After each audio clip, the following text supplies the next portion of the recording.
Ladies and gentlemen, boys and girls, we have in front of us on the table the Glock 17. But you're probably saying, Sensei, this doesn't look like a normal Glock 17. Oh, that's because the great Smiths at Taran Tactical Innovations took this and decided to give it a makeover worthy of the last John Wick movie, Ballerina.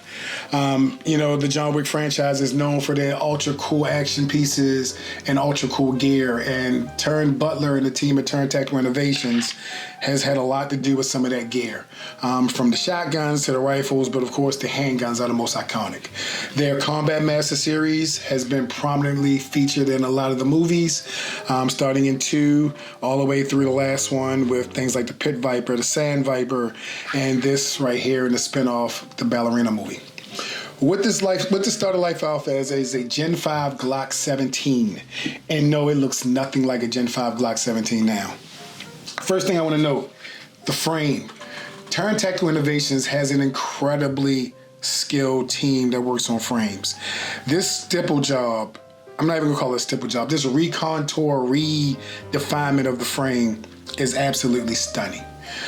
I don't know what they did back here, but they changed the grip angle of the Glock to more akin to a 2011. I don't know if they added something to the backstrap here. I think they did, but the stippling is aggressive, but it won't rip your stomach up. Not that you're going to carry a 34 length gun. Well, maybe I will.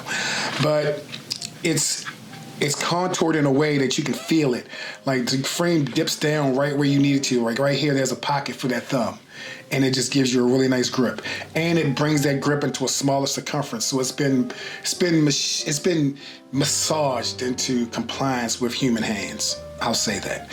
Normally you think about a Glock, it's like a 2x4. This 2x4 went through a woodworking class and got whittled into something phenomenal. Double undercuts, round it off so you don't get Glock knuckle. Get a nice purchase on that so I can get really high up on it. Thumb ledges for those that like them. Places to rest your finger when you're not firing. It's a phenomenal work of polymer surgery. Mag release, it's really nice. Magwell, beautiful, non-super tactical magwell, but super effective. Really, really good job on the magwell. So while we're talking about the frame, let's talk about this trigger.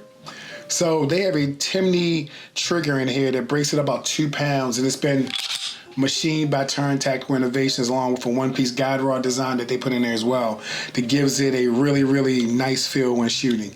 And I've probably been putting shooting footage in there, but let's take a look at this trigger. You're looking at a 2-pound break. And the reset, super crisp, super repeatable. Really, really nice.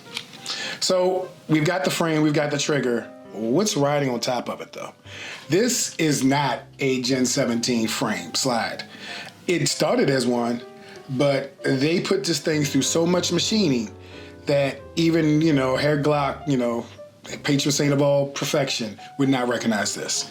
You're looking at cuts, windows, everything in that Taran Tactical Innovations styling language. You have the Combat Master logo on the ejection side. You have a Taran Tactical barrel and a compensator made by Taran Tactical. So you have a 3-port comp. So there's a port at the top, there's smaller ports on the sides, and the actual sight rides in the compensator. So that sight's tracking super, super nice, super low profile. And in the slide, they did something really interesting.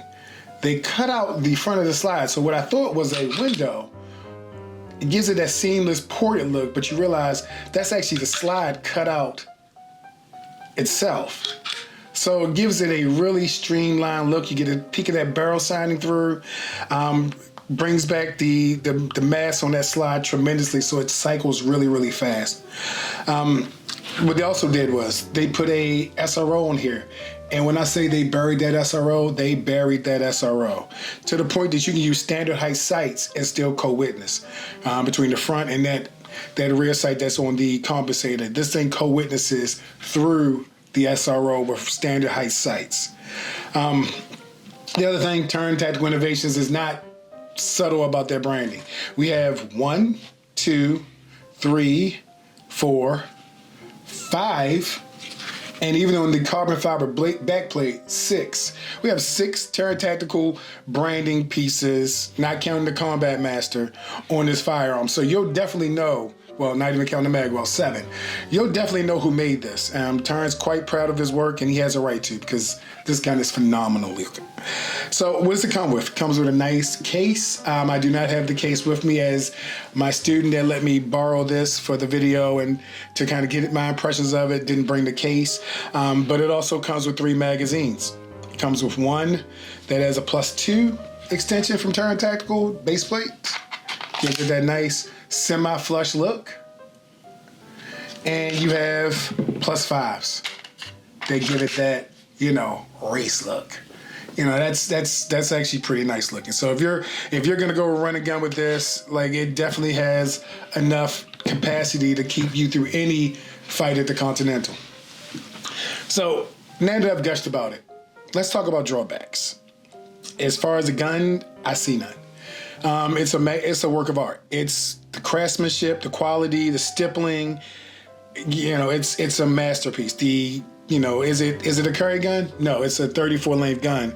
Most people are not going to carry something that large. If you are, then, you know, more power to you. I carry a 5-inch gun myself.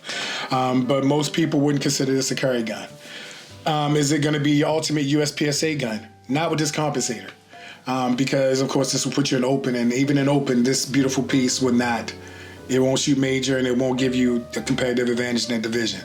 But for IDPA, 2-gun, 3-gun, might be a vibe. I know Taran Tactical has had a lot of success in the 2 and 3 gun space with their Sand Vipers and their Combat Masters. And this right here is probably the ultimate expression of a Glock. So with that ultimate expression, though, comes a cost. So if you're going to buy this from Taran Tactical Innovations today, you're looking at a little over $4K for this setup. Now, if you're the type of person that money's no problem, no issue, then yeah, it's a Tuesday, you buy it. But if you're somebody that, you know, you're balling on a budget, or you're trying to figure out, okay, I have this love of Glocks and I want a better Glock, is it worth $4,400? I don't know. I would say the stippling is phenomenal, but can you get a stipple job that's almost as good from somewhere else? Perhaps. There's a lot of people out there doing a lot of amazing things with polymer. The slide work, yeah, this is a Taran Tactical exclusive, but you can get a cool slide package done from other people as well. Now, it won't be a Taran Tactical slide design, but you know, it might not have things like the cutout slide top and all of that. Those machining aspects might not be present, but you can probably do something about it. The compensator, our good friends at Radian make a heck of a compensator package in a Radian Ramjet and Afterburner, and they do make it for the 17. So, yeah, and they make it in bronze. So, yeah, that's very compelling. And SRO, of course, you would get from, you know, sourcing from anywhere from Trijicon. These base plates, you can buy those. So the Timney trigger, Timney sells them on their website. So could I build this gun for less? Yeah.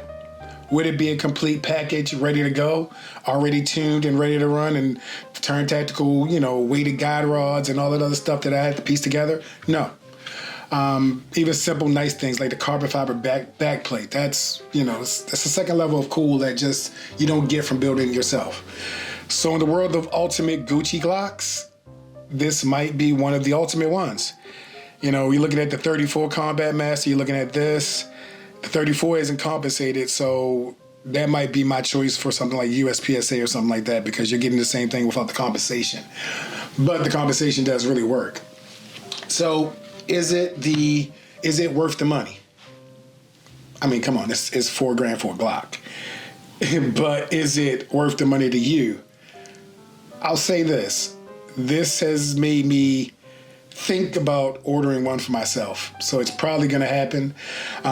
You know, the Ballerina movie wasn't my favorite in the series. I liked it. But this gun has quickly, just in a few rounds I've been putting in it, has quickly become a supernaturally comfortable gun. It points well. It behaves well. It fits in your hand well. That reduced grip gives you really good purchase. If this was, you know, if I was a person that was into Glocks, this might be the ultimate expression that I'm looking for to complete my collection. But, you know, there's also the Combat Master in 34 length that might actually be that as well. So Taran Tactical has a lot of choices. This is but one of them, and we wanted to bring it to the folks on the channel to kind of see exactly what's out there in the space. So if you like this video, like, share, subscribe. This has been a quick look at the Taran Tactical Innovations Glock 17 Ballerina Edition from John Wick. And yeah, by the way, it does come with a coin. So, you know, if you're looking for something that's a little bougie, something you can pull out at the range, and as they say, flex, this is a flex. And it's a flex that performs. So, till next time, be on the lookout. We have some really cool stuff coming from the channel. Again, shout out to my student for bringing this in for me to look at, get my impressions on. Definitely excited about this one and what it brings to the table. So, till next time, this is Full Metal Sensei, Honeybear Tactical. We'll see you later.